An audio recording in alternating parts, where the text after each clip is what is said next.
What's up, YouTube? Jeff back again, dopetechdaily.com. Today I'm going to try to start vlogging again in the car here. Got a new car mount. I asked a few people on Twitter for some recommendations. In the end, I decided to go with this Logitech mount that mounts to the windshield. It's got a magnet on it. I'll try to do a review on it once I actually have some chance to use it. This is the first car vlog that I'm going to do with it, so we'll see if there's much motion on the video. You guys will have to let me know. It's a little bright out here, so I apologize. We're out here in Phoenix in the middle of the day, so it's really hot, even though it is winter time everywhere else in the country. So this is the Huawei Mate 9 front-facing camera. My plan is to try to start doing a couple of car vlogs a week, just to talk about some topics that are going on in Android, because I really want to try to get back to making weekly videos, more like 3 or 4 weekly videos if I can. I'm thinking the way I'm going to do that is trying to stick to a schedule of 2 vlogs a week where I discuss some Android topics, because that's easy and I can do it. It doesn't take a lot of time. That way I keep consistent uploads. And then on the weekends I will have a hardware review of something. I don't know, probably the Mate 9 will be the next hardware review I do. Could be a smartwatch, a phone, whatever's going on at that particular time, that particular weekend. And then I'll also try to do a software video, 1 software video a week. Could be apps, could be games, could be whatever kind of software tutorial that I want to do at that time. So that's my plan going forward, just a little bit of an idea for the schedule of how I plan to do that. Today I wanted to talk about a topic that a couple people have asked me about on Twitter the last couple weeks, and that is whether or not I'm going to grab the HTC U Ultra. Now, HTC announced this phone last month. It's kind of weird. It was right after CES. They didn't show the phone at CES. They announced it at a separate event right after CES. Took everybody by surprise a little bit. There weren't really any leaks about this phone, not any substantial leaks, no real hype. Turns out that was for a reason, because HTC announced the phone in January and the phone's not actually shipping until mid-March. So right now you can pre-order the phone, but that's all you can do. It's pre-order the phone. You can't buy the phone and get it now. You can't buy the phone and get it anytime soon. So a lot of people have asked me, have I pre-ordered the phone, or am I going to pre-order it? So far I have not pre-ordered the HTC U Ultra, and a couple of reasons. I tweeted about this, but I wanted to discuss it since so many people have asked me. The first thing is, they announced the phone in early January. It doesn't ship till mid-March. That's 2.5 months that I have to wait, and they keep your money. So they said, you know, the pre-order is like a down payment. Other people I've talked to who did pre-order, they're holding that $750 for 2.5 months.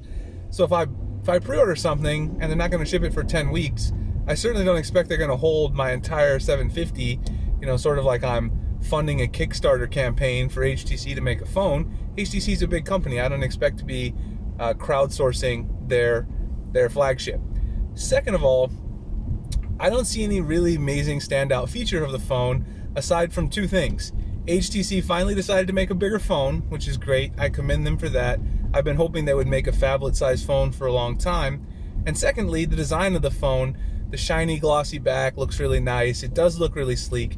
However, a lot of people have already done that. Apple already did that. Samsung's done that. So really, they took an idea or a design idea from other manufacturers and incorporated it. I have no problem with that. I don't call that stealing, unlike some people who think it's a problem. Everybody borrows from one another in the mobile space, and that's totally fine. Well, aside from that, what are the really amazing features that we haven't seen elsewhere? You've got the ticker display. You got a secondary ticker display, which they essentially also borrowed from the LG V10, LG V20. So that's also another idea that isn't entirely new. We've seen that before as well. And the last thing about it, well, 2 things. The processor, the Snapdragon 821, which is a great processor. I'm using a Pixel right now as one of my main phones, aside from the Mate 9, which I'm filming this on. My Pixel is actually connected right now to my Android Auto setup here in the car. I'm using that phone full time. Snapdragon 821 is a great processor. However, they're going to put a Snapdragon 821 in this phone, and then it's going to ship mid-March. The Galaxy S8 is going to get announced at the end of March, supposedly, and then released probably in the beginning or the middle of April. So my biggest issue is HTC is not a company that appeals to the average consumer on a large-scale basis like Apple or Samsung. They're not going to be able to market the HTC U Ultra to the average everyday Joe. The reason that makes a difference is because the people that they're marketing to are tech enthusiasts, like me, like anybody watching my channel most likely. And for those people in general, having the best chip is actually important. Having the Snapdragon 835 versus the Snapdragon 821 is actually a big deal to us. So if it was just the everyday user that they were actually trying to market to, it might not be a big problem that it doesn't have the Snapdragon 835. Maybe they don't care. However, most of the people they're marketing to do care. And so I just don't understand why release a phone that has last year's chip. Supposedly the LG G6 is going to do the same thing. We've been told this is because Samsung reserved all the Snapdragon 835 chips from Qualcomm. They got the first batch for the S8, which is fine, but I just don't know that LG or HTC, who don't have a lot of broad consumer appeal, are going to be able to market these phones and sell a whole bunch of them.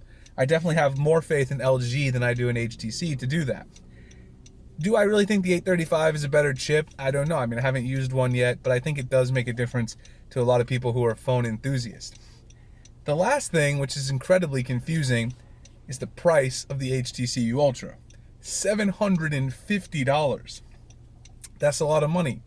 For that amount of money, you could buy an iPhone 7 Plus, you can buy Galaxy S7 Edge for a really good price. That's almost as much as the Note 7 was when it came out, at least if you got it on a carrier agreement, it's about $100 less. You can get any other phone. The Huawei Mate 9, which is an amazing phablet, which I'm shooting on right now, only $600. Most likely when the LG G6 comes out, I expect LG is going to launch it way under the $750 price point, probably right around $600, $650. Because if you're going to launch with that Snapdragon 821, you at least want to differentiate yourself price-wise from Samsung. Samsung's going to come out with a huge price tag for the S8. It's going to be like $1,000. We all already know this. It's Samsung. They're not going to make it easy or cheap for you to get the Galaxy S8. So LG and HTC really need to differentiate themselves when it comes to that big price tag. HTC didn't do that, so I don't see the point myself in pre-ordering this phone. Now, my opinion may change. Maybe I'll pre-order it just because I like reviewing phones, but if I was buying this phone just to use on an everyday basis, if I was buying it for myself, I don't think I'd recommend it to the average person, especially if you're a tech enthusiast, because there's going to be the Galaxy S8 coming out. You probably want to wait for that and see what happens. Samsung in general is probably going to throw us a few new interesting features, which we've already heard a couple of them that might be on the Galaxy S8. I'll save that for another video. So right now I haven't pre-ordered the HTC U Ultra. We'll see if anything changes with that in the future. So I'm going to leave it at that. Try to cover one topic per car vlog. That way I can split them up. I've got quite a few things I want to cover that have happened since I left, since I've not been making videos. I will have a review of the Mate 9 pretty soon, and I got a couple other accessory videos. Going to try to stick to this schedule. My next car vlog, just let me know what you guys want to talk about. I can talk about the Galaxy S8 rumors, the LG G6 rumors, whatever people are interested in. Also, let me know about the video quality for this particular mount. I know it was kind of bright because of the Arizona sun, so I'm sorry about that in advance.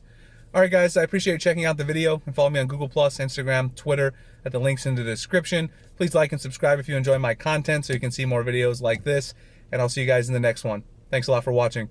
Peace.